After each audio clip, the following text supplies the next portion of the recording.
Yesterday, at the opening ceremony, Sayadaw spoke about how we are related on 2 or 3 different levels.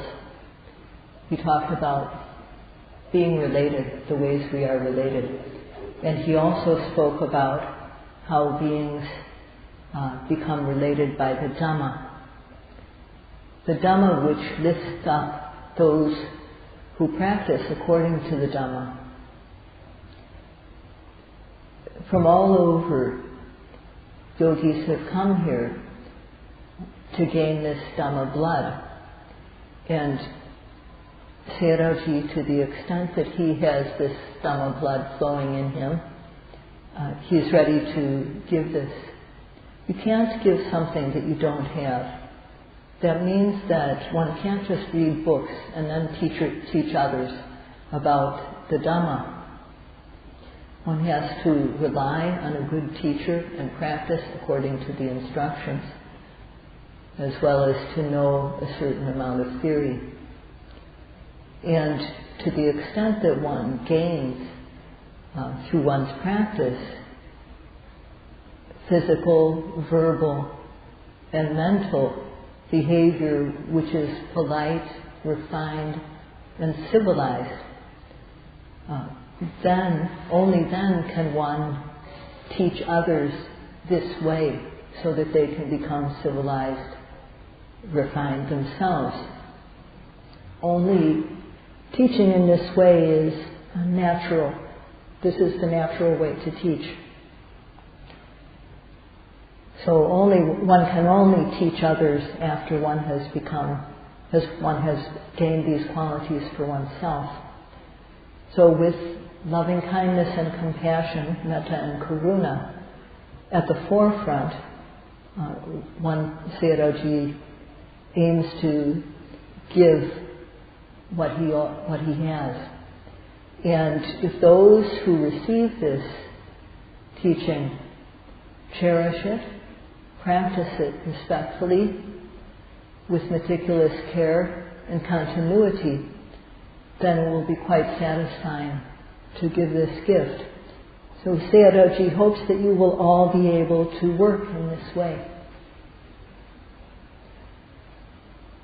In the world, among human beings on this planet, there are 4 types of blood groups. We all have blood of one type or another. There's type A, or type B, type AB, and type O. Sayadaw has read about how there are these 4 basic types of blood. And in reading about this, he feels that type O blood is like the practice of Satipatthana. And this is because whoever it may be who comes to practice this Satipatthana, whether they're Christian, whether they're Islam, whether they're Hindu, Jewish, whether they're atheist, or have no religion, if someone comes to practice, whoever it is, they can come and do this practice without any loss of benefit. So this method, which Sayadaw will explain, is what the Buddha taught, and as it was explained by the late Most Venerable Mahasi Sayadaw. And this method is very simple. If people who have type A have to get an infusion, a blood infusion for some reason, they have to have a blood type that is the same as theirs, and the same with type B, people of the type B group or the people of the type AB group. But type O blood is suitable for all types of people. It can be infused into any of people with any type of blood. And similarly, Satipatthana is suitable for all types of people, whether they have a religion of another type, there are many, many religions, or whether they have no religion at all. Whoever practices this Dhamma they practice it without any damage to themselves. They benefit. They aren't hurt by it. And Sayadaw wants people to have trust and confidence in this as they come here to practice. Thus, in the world, there are people having various kinds of blood. There are people who have various kinds of beliefs. There are people who have no basic beliefs at all. They don't adopt any religion at all. But if people practice this method of satipatthana respectfully, carefully, according to the instructions, then within 3 weeks they're sure to experience special things. Needless to say, if one practices longer than 3 weeks, one will certainly experience many special things. There are 4 kinds of people in the world. People whose speech is fluent and clear. People whose speech is fluent but confusing.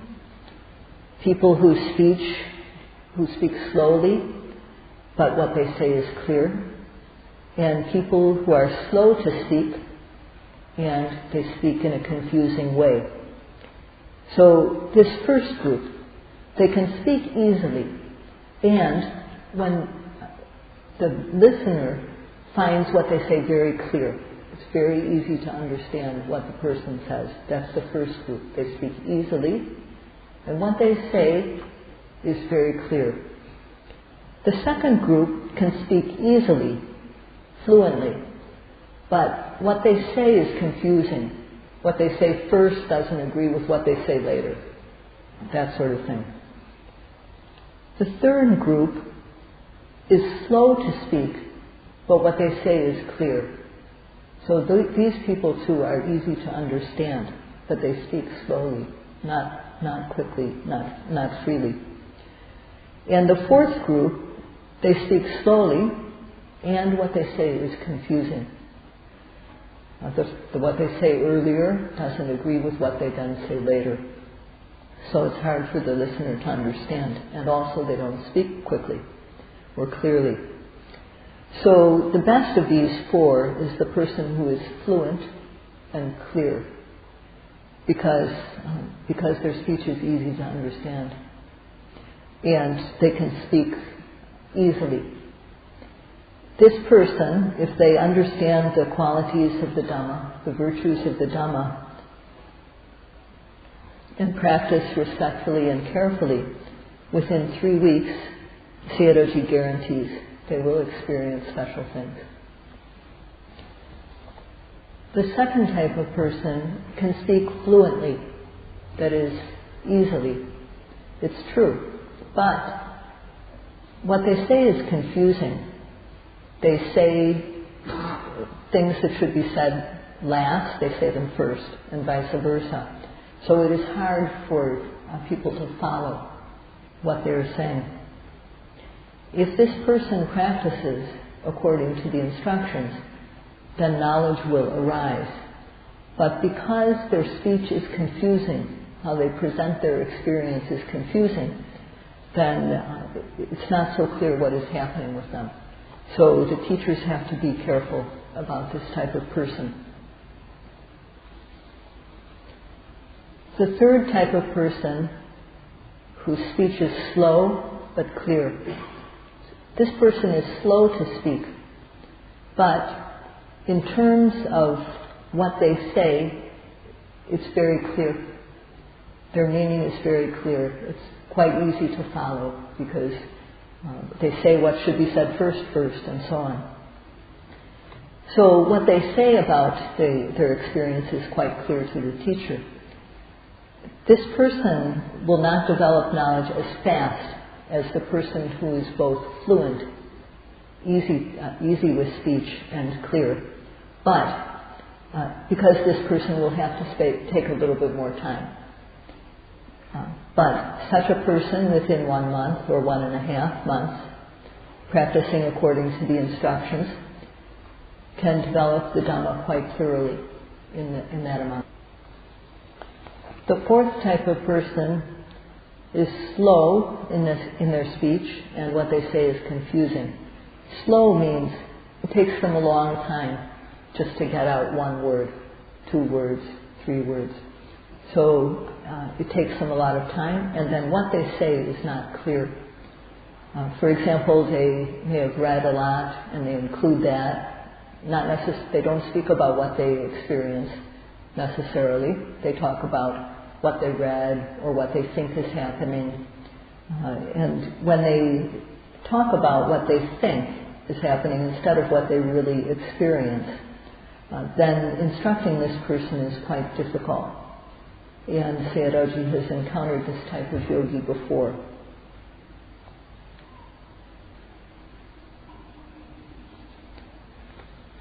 Today, what Sayadaw would like to talk about is what is the most important thing for people who are going to practice meditation. And that is our own personal behavior or morality.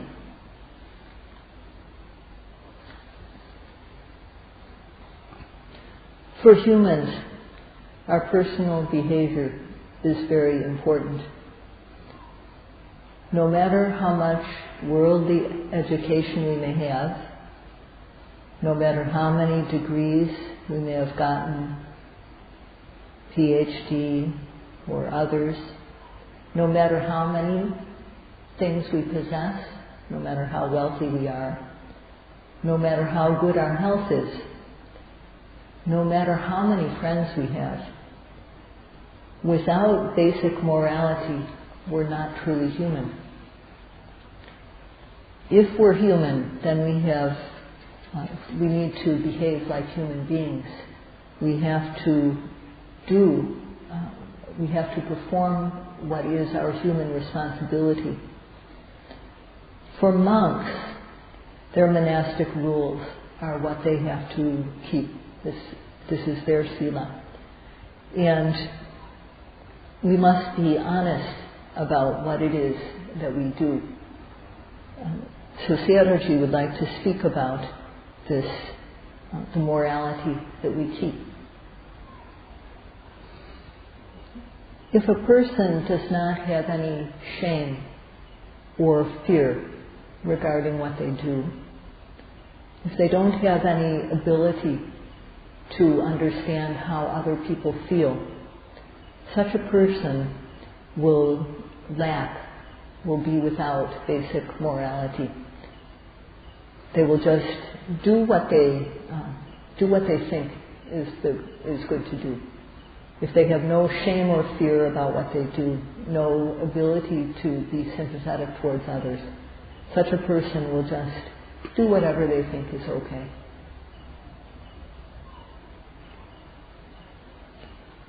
The Buddha had a method. He taught a method for people of the world to be basically human. That is, to avoid doing what shouldn't be done, and to do the things which should be done. It's very simple. So the Buddha spoke about ducharitas and sucharitas, 2 basic groups of things. Ducharitas are misdeeds by way of physical, verbal, and mental. There are 3 types of physical wrongdoing, 4 types of verbal wrongdoing, and 3 types of mental wrongdoing. So this is what the Buddha taught. Among these 10 misdeeds or ducharitas, the 3 physical misdeeds are killing, torture, stealing, and committing acts such as adultery, rape, harming others sexually, being involved with people not your spouse. And these are physical misdeeds. And verbally, there are 4 things: lying, slandering, using harsh speech, and talking frivolously, meaninglessly. And mentally, mental misdeeds are wanting to take what belongs to others unjustly, planning such things, trying to plan how to destroy others, harm others.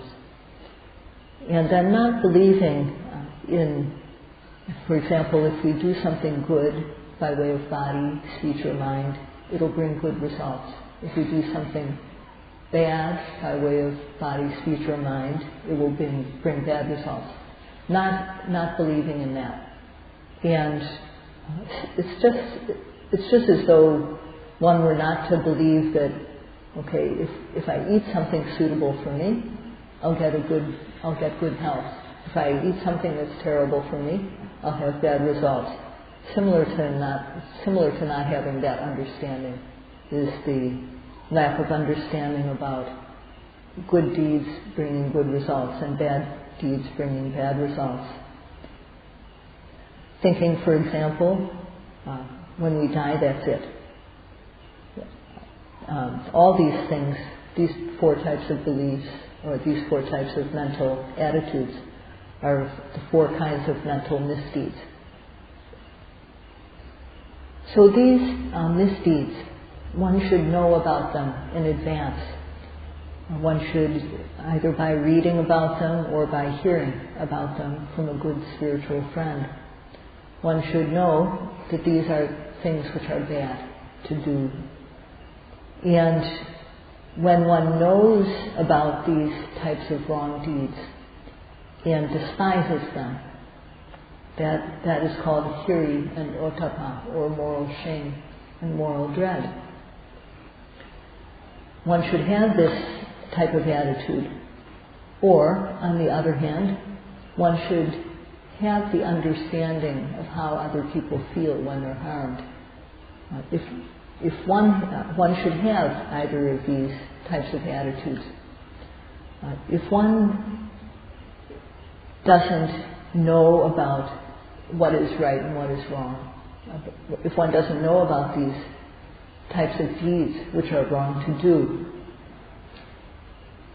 and if one doesn't have any disgust for committing such actions, or no ability to understand how a person feels when they're harmed, most people who, in this situation, lacking these qualities of shame and fear or ability to be sympathetic, most people in that situation are immoral. When one is disgusted by physical and verbal misdeeds, just as disgusted as one would be by feces, if one is as afraid of doing wrong deeds by body or speech, just as much as one would be afraid to pick up a red-hot coal,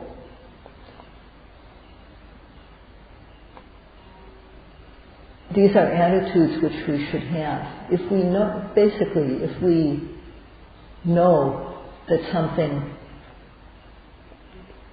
that we see is feces, if we know that it's feces, we won't pick it up.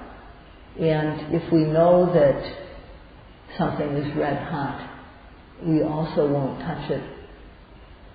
Having this type of disgust, healthy disgust and fear regarding misdeeds, is called hiri and ottappa in Pali, moral shame and moral dread.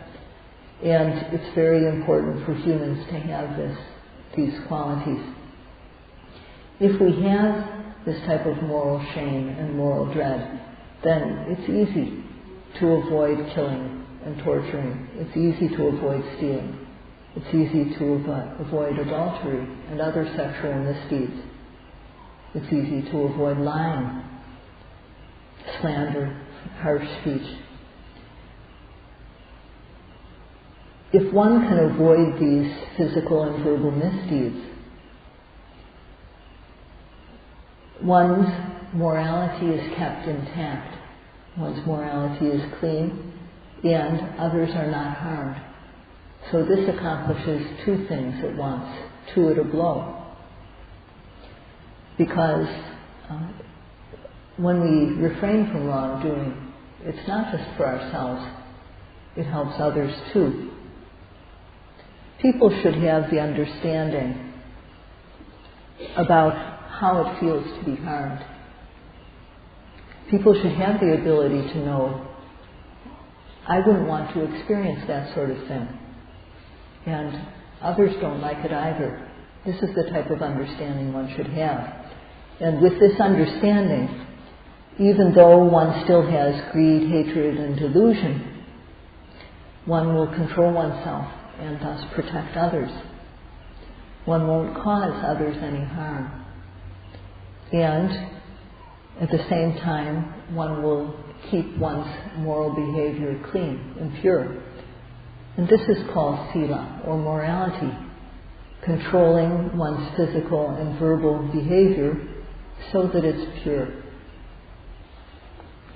When we can avoid these misdeeds, particularly the 3 physical misdeeds and the 4 verbal misdeeds, this is called anavaja. This is what results, and this means that one is free of fault.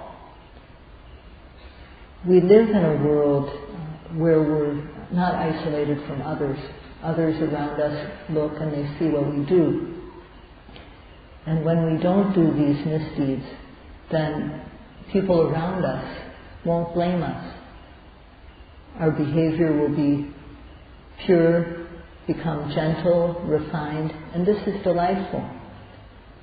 When we reflect on our own behavior, avoiding these misdeeds, we'll feel delighted ourselves. And by not committing misdeeds, we don't harm those around us. Thus, our environment, the world around us, becomes peaceful. By keeping our own small world peaceful, by controlling ourselves, the world around us also becomes peaceful. In Pali, the language of the Buddha, there's a word, punya. And this refers to things which are free of fault, physically, verbally, and mentally. And these are things which must be done without fail. They must be done. Thus they're called kriya. When we do these acts of punya, these purifying deeds which must be done, they become the basis for us to gain special happiness. Or another way of looking at it is, they become the basis for us to become free of criticism and blame. And for that reason, they are called vatu. That means basis or foundation.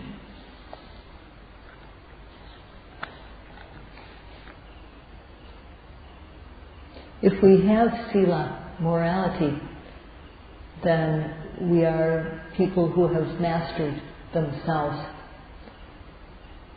People are such that when they have extreme greed, extreme hatred, extreme delusion, they go around conquering other people. But if we keep morality, we can be said to conquer ourselves because we don't follow those tendencies. It's very important, if we are human, not to conquer the world around us, but to conquer our own self, to conquer the tendencies inside us. This makes our individual world peaceful, our own little world.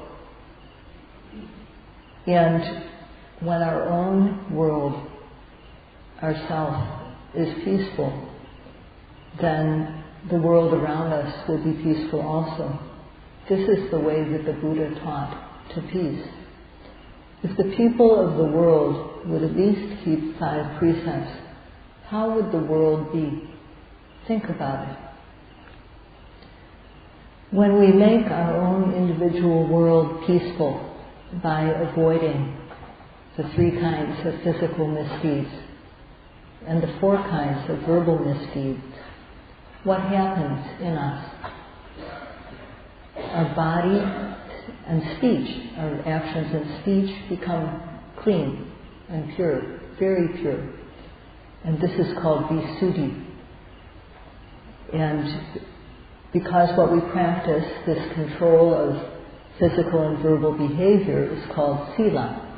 When we put these 2 together, it is called Sila Visuddhi, or purity of Sila. So the yogis here are carrying out what is a universal responsibility, that is to keep Sila, keep morality. And every day we have pure, clean physical and verbal behavior. So if we think about this, it's very satisfying, just this much. But we still need Chitta Visuddhi, or purity of mind. And this is what Sayadaw will speak about tomorrow. And the last thing which Sayadaw said is that when we listen to the Dhamma talk, people need to focus. They need to listen attentively, not carelessly. One should listen cherishing the Dhamma which is being taught and listening with respect and focus. That's all for tonight.